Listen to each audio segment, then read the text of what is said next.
Eu creio que, de certa forma, quem acompanha noticiário e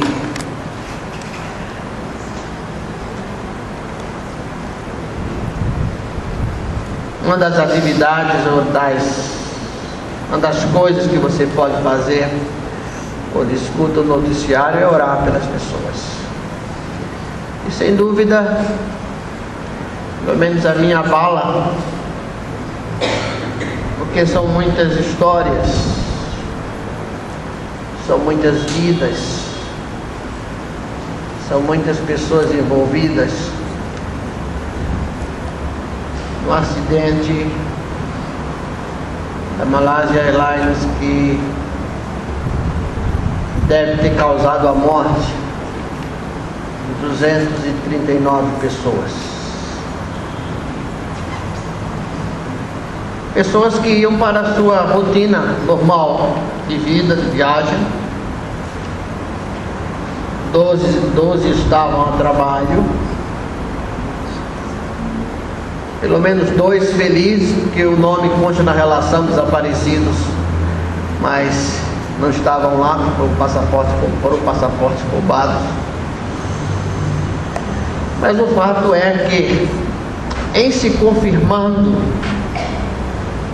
esse acidente, dentro da normalidade da vida, essas pessoas, independente da crença, mas a partir daquilo que cremos segundo a palavra de Deus,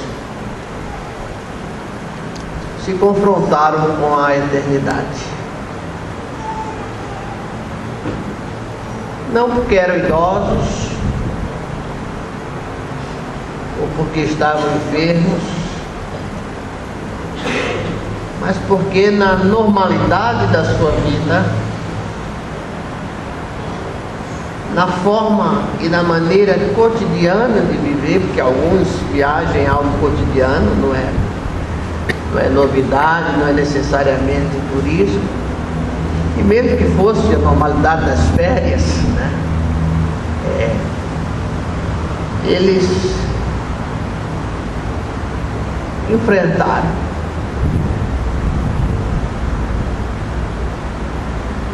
para os que creem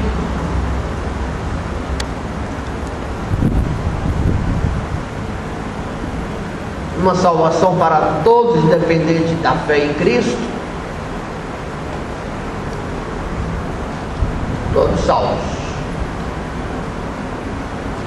Para os que creem na escolha de alguns, uns escolhidos, outros perdidos. Para os que creem em Jesus Cristo, morreu por todos, mas que cremos exige uma tomada de posição diante da nossa opção de vida. Alguns partiram para a eternidade com Deus e outros para a eternidade sem Deus. Mas fica a pergunta que tem há muitos anos, desde os tempos primórdios, perturbado a muita gente: para onde iremos daqui? Haverá vida futura? O limite da existência é a morte? O fato é que, se cremos que a vida acaba com a morte, a vida acabou para todos, se confirmado o acidente. Se confirmadas as mortes, claro, né? Se cremos que há uma vida eterna, que há uma vida futura, que tipo de vida?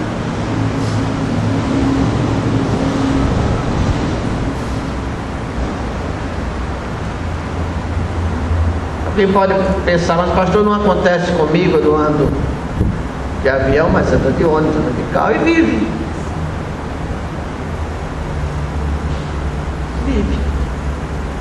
Vivemos. Fato é que parece que a ideia de eternidade, só associamos a eternidade à morte, mas a eternidade é vida. Jesus diz em João 10, eu vim para que tenham vida e a tenham em abundância. O texto não fala de vida lá, essa vida bios que nós temos, fisicamente falando. Ele fala de um outro tipo de vida, que o Novo Testamento chama Zoe, ou Zoe. A vida que só Deus dá. Eu fico pensando e vejo a reportagem, vejo o choro das pessoas, a dúvida, a incerteza do que aconteceu. Eu creio que é algo que leva ao desespero de muita gente. Mesmo tendo a fé em Jesus, é um momento de dor, é um momento de sofrimento, é um momento que uma nação sofre, é um momento que um povo sofre. E parece que essas coisas, ao mesmo tempo que estão distantes, hoje estão muito próximas pela informação. Mas o fato é que no abrir e fechar de olhos, as informações que acontecem, esse tipo de desastre de forma muito rápida, mas a vida é efêmera. A vida é efêmera. Nos deparamos com a eternidade. A Bíblia fala lá em Marcos capítulo 10,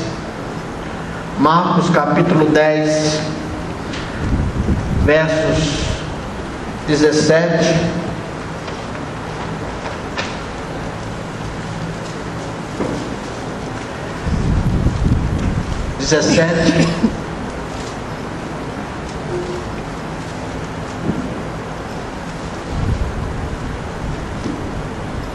a 27.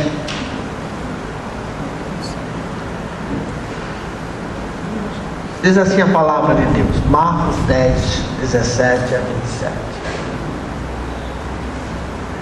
A vida eterna sempre esteve implícita no ensino de Jesus. Diz o texto: ora, ao sair para se pôr a caminho,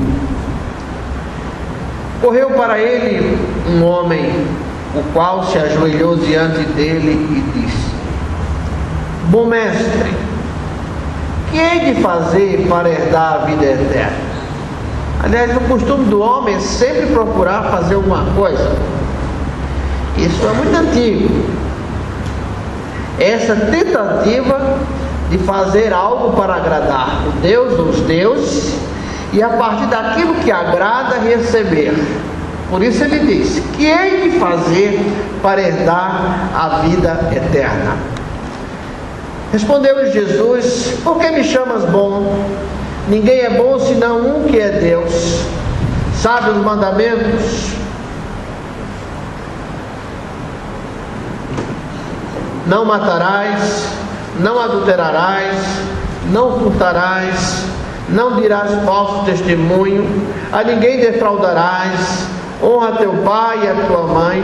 Ele, porém, lhe replicou: mestre, tudo isso tenho guardado desde a minha juventude. E Jesus, olhando para ele, o amou e lhe disse: uma coisa te falta, vai, vende tudo quanto tens e dá aos pobres, e terás um tesouro no céu. Vem e segue. Mas ele, pesaroso desta palavra, retirou-se triste, porque possuía muitos bens. Então Jesus, olhando em redor, disse-lhe a seus discípulos: quão dificilmente entrarão no reino de Deus os que têm riquezas. E os discípulos se maravilhavam destas palavras, mas Jesus, tornando a falar, disse-lhes: filhos, como é difícil para os que confiam em riquezas entrar no reino de Deus. É mais fácil um camelo passar pelo fundo de uma agulha do que entrar um rico no reino de Deus. Com isso ficaram sobremaneira maravilhados, dizendo entre si: quem pode então ser salvo? Jesus, fixando os olhos neles, respondeu: para os homens é impossível, mas não para Deus, porque para Deus tudo é possível. Jesus não está fazendo aqui apologia à pobreza.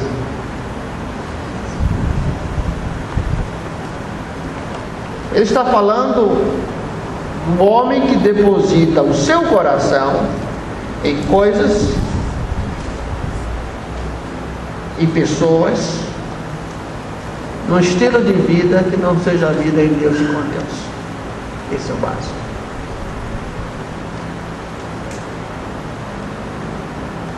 Porque a preocupação era o que ele fazer para herdar a vida eterna. A vida eterna, irmãos, não é apenas uma vida, um tipo de vida sem fim, mas é a vida em Deus, com Deus. É isso que nós queremos. Não é só para essa vida que vivemos. É a certeza que temos da parte de Deus, diz o texto coríntico, algo que é incomparável a isso que nós temos. É lógico que temos amor pela vida, temos amor pela... e é bom que tenhamos respeito pela vida, gratidão pela vida, mas aquilo que Deus nos dá vai além disso. E Paulo escreve de forma interessante aos Coríntios quando compara isso a um tabernáculo, a uma barraca de camping, a uma coisa que é efêmera, que é passageira. Hoje nós temos 10 anos, 20, 30, de repente estamos aí na faixa etária dos 90 anos ou até mais. Mas a vida eterna que Deus nos dá não é simplesmente uma vida sem fim, é uma vida na presença de Deus. Não é a vida natural do homem que existe, mas é a vida na presença contínua de Deus. É a plenitude da salvação. Não é simplesmente viver eternamente. Algumas pessoas estranham quando dizem: olha, pastor, parece que já falta um brilho nos olhos, já a pessoa vai cansando. Que cansa. Chega uma hora, depois de muitas e muitas e muitas lutas, de muito viver, especialmente para o crente, ele quer a eternidade com Deus. Mas, volto a dizer, é uma vida que Deus nos dá em Jesus Cristo. Não é uma vida limitada a esse mundo, não é uma vida sujeita às fragilidades deste mundo, às inquietações desse mundo, às imperfeições desse mundo, mas é a vida que temos com Deus. Por isso que aquele homem perguntou: mestre, o que hei de fazer para herdar a vida eterna? Em outras palavras, o que ele dizer, como é que eu posso conseguir essa vida eterna? Nesse caso, Jesus tocou uma ferida. Eram os bens. Mas ao tempo que ele diz que é difícil que alguém que tem amor às coisas buscar a salvação, ele diz que para Deus nada é impossível, porque o Espírito Santo de Deus toca. Vida eterna é vida com Deus. Vida eterna é vida eterna na presença de Deus. A vida eterna é a certeza que quando esse tabernáculo se desfizer, quando o suspiro da vida foi embora, é a certeza que temos vida com Jesus. Isso é diferente. É isso que nos faz olhar para a eternidade sem medo. Não temos medo da morte. O que nós temos é apego à vida por conta das pessoas que amamos. Esse é o apego da vida. Mas a certeza de que além dessa vida, por conta daquilo que eu já recebi de Jesus, no dia que aceitei Jesus como meu Salvador pessoal, é a vida eterna. A vida eterna é resultado da salvação em Jesus Cristo. Está lá em João 3,36. Abra sua Bíblia. Vida eterna não se compra, vida eterna não se faz as coisas para receber a vida eterna, mas a vida eterna é essa: quem quer crer no Filho tem a vida eterna. O que, porém, é rebelde à ação de Deus na vida, essa ação de nos dar vida, de nos dar salvação, que aqui nessa versão chama desobedece, mas a melhor tradução seria: aquele que é rebelde não verá a vida, mas sobre ele permanece a vida de Deus. Mas para que eu possa ter vida eterna, eu preciso crer no Filho. Só. O que eu faço para herdar a vida eterna? O que eu faço para conquistar a vida eterna? O que eu faço para ser? Que preço eu pago? Né? Alguns pensam assim: que preço eu pago? Nenhum. Quem pagou foi Jesus. Numa religiosidade onde as pessoas precisam fazer alguma coisa para agradar os deuses, vem o Evangelho dizendo: salvação é de graça, é dada em Cristo, Ele pagou o sacrifício, é por Ele que eu tenho salvação. É por isso que eu sei se esse tabernáculo se desfizer, eu tenho vida eterna com Cristo. Você tem essa certeza? Ninguém aqui está querendo morrer, nem estou advogando morte, nem estou pleiteando morte. O que eu estou dizendo é que enquanto eu vivo, eu tenho certeza da eternidade em Cristo Jesus. Se eu estivesse naquele avião, eu morreria salvo em Jesus e estaria na eternidade.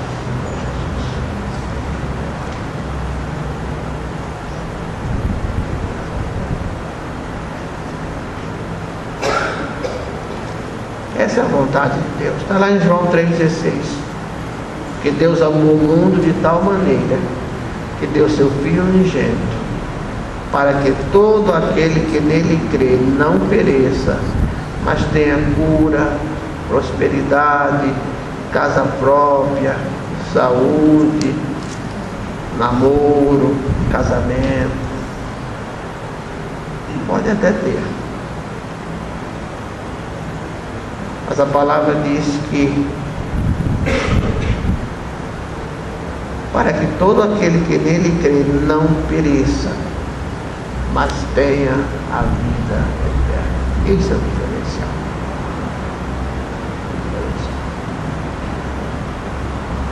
A experiência da morte, especialmente para os que ficam, é difícil.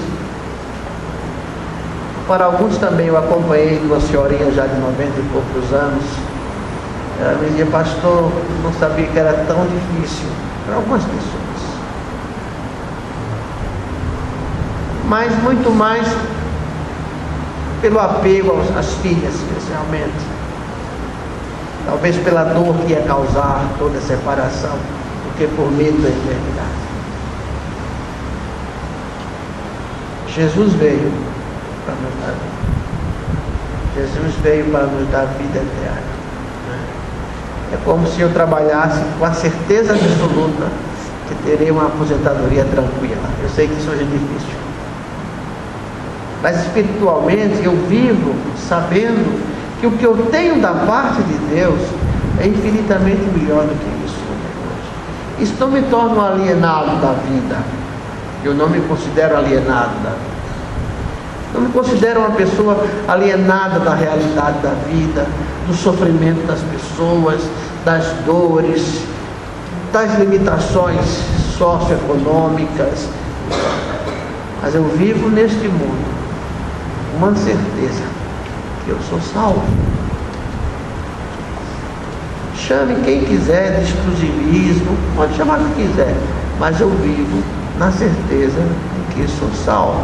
Por conta de méritos pessoais? Não. Por causa da bondade de Deus em me salvar através de Jesus. Por mais que eu fizesse, por mais que eu faça, é insuficiente. Eu sou salvo por causa do sacrifício de Jesus. Do sacrifício que Jesus Cristo fez na cruz. Por mim e por você. Eu não sou salvo porque eu sou bisneto de crente. Eu sou salvo porque eu aceitei Jesus como meu salvador pessoal quando eu tinha 10 anos. Eu sou salvo porque um dia eu recebi Jesus como meu salvador pessoal.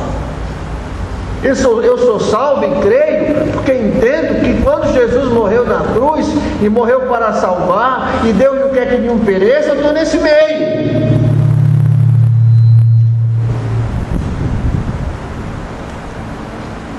Foi chamado. Até agora. Já vi estranhando os estralos aqui. Está desmontando aqui. Mas o que eu estou dizendo é viver na certeza dessa vida. Em contrapartida, a palavra de Deus diz que não haverá vida eterna plena em Deus, em Cristo, para os que não forem salvos. O que, porém, permanece rebelde diante daquilo que Deus faz. Porque a palavra é mais que desobediência. Desobediência, às vezes, desobedece a Deus.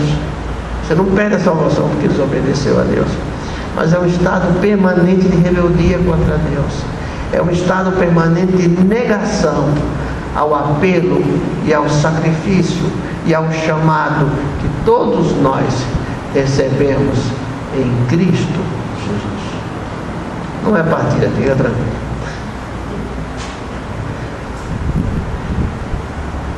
Entende isso?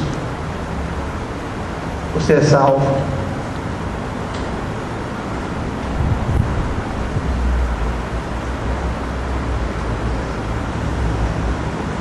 Ah, pastor, não sei. Você sabe.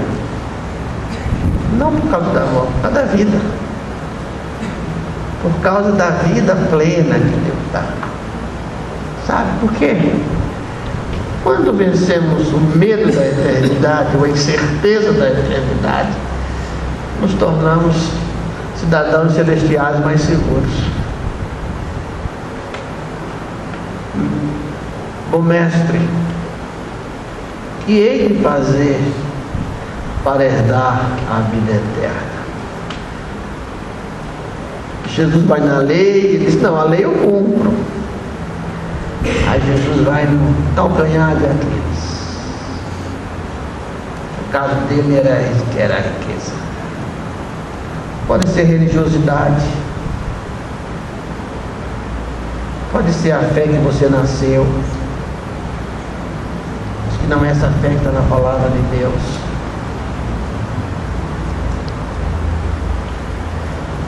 Pode ser a dúvida, mas se isso não for verdade, e se for? E se for? O senhor me garante que é? Você me garante que não é? Você quer ir para contar? Ele não quer ir primeiro, né? Entende isso? Nós temos vida em Cristo. É o que a palavra de Deus nos diz. Mas também essa mesma palavra está lá no versículo 17, 18, 19 de João capítulo 3. Porque Deus amou o mundo de tal maneira que deu seu Filho unigênito para que todo aquele que nele crê não pereça, mas tenha a vida eterna. Que Deus enviou seu Filho ao mundo não para que julgasse o mundo, mas para que o mundo fosse salvo por ele. Quem crê nele não é julgado, mas quem não crê já está julgado, porquanto não crê no nome do unigênito Filho de Deus. E o julgamento é este: a luz veio ao mundo e os homens amaram mais as trevas do que a luz, porque as suas obras eram mais. Porque todo aquele que faz o mal aborrece a luz e que não vem para a luz para que suas obras não sejam reprovadas. Jesus não veio condenar porque já estava condenado. Ele veio para mudar a situação. Ele veio para salvar. Mas isso é na eternidade. Não, é na vida, é agora. E Jesus veio para mudar essa situação. Por isso, eu gostaria de conclamar os crentes em Jesus, que vivam e experienciem sempre essa salvação em Cristo Jesus. É a certeza que nós temos. É a certeza absoluta que nós temos. Mas se você não tem essa certeza em Jesus Cristo como Salvador, busque em Deus. Converse com Deus. Coloque seu coração, sua dúvida diante de Deus. Mas se você nessa noite entendeu a mensagem, ou já vem compreendendo a mensagem, e nessa noite quer resolver essa questão da eternidade em sua vida, recebendo Jesus como Salvador pessoal, voltando para Jesus como seu Salvador, e como extensão disso, voltando a um convívio da igreja. Mas se Deus, o Espírito Santo, toca no seu coração, dizendo: olha, você precisa crer que Jesus tem poder para salvar, e consequentemente tem poder para dar a vida eterna. Saia daqui desta noite com essa certeza, a certeza de vida eterna. Nós vamos cantar a primeira estrofe do hino indicado.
Se abrires a porta do teu coração e o convidares a entrar, Jesus te dará seu divino perdão para contigo a vida. Já muitas vezes a porta expirou e agora ele volta a bater, querendo te dar salvação, paz e amor. Queres a Cristo atender? Nós vamos cantar essa última estrofe e eu quero faço sempre dois tipos de apelos. Primeiro, aqueles que desejam receber Jesus como Salvador pessoal e, consequentemente, selar sua vida eterna com Deus. Quando recebemos Jesus como nosso Salvador pessoal, nós selamos nossa eternidade com Deus. Esse é o primeiro convite. Aceitar Jesus como Salvador pessoal. O segundo convite, você que já foi crente, se afastou, andou por essa vida errante às vezes ou não, mas viu que não valeu a pena. Então eu gostaria de convidá-lo para que nesta noite você pudesse aceitar Jesus como Salvador pessoal eu pudesse voltar ao retorno, voltar a retornar à igreja, retornar ao Senhor Jesus, ter uma nova vida com Cristo. Então vamos cantar, vamos ficar em pé, vamos cantar a segunda estrofe. Se alguém sente isso no seu coração, pede ajuda a alguém do seu lado aí, ó, e leva lá na frente. Eu quero orar por você. Esse vir à frente não salva, mas é um testemunho público. Se você sente no seu coração, entendeu o recado, entendeu a mensagem, o importante é isso, o Espírito colocou no seu coração. Enquanto cantamos, saia do seu lugar, venha à frente. Eu quero tão somente orar por você.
Nesta noite,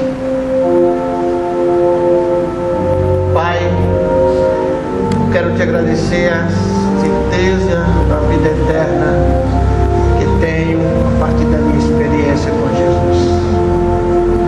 Sou grato, Pai, pela salvação que recebi em Cristo Jesus. Somos gratos por essa salvação. E agora, Pai, leve em paz o teu povo. Que a graça de nosso Senhor e Salvador Jesus Cristo, o amor de Deus e as consolações do Espírito Santo seja com todos nós, agora e para todos sempre. Amém. Deus os abençoe.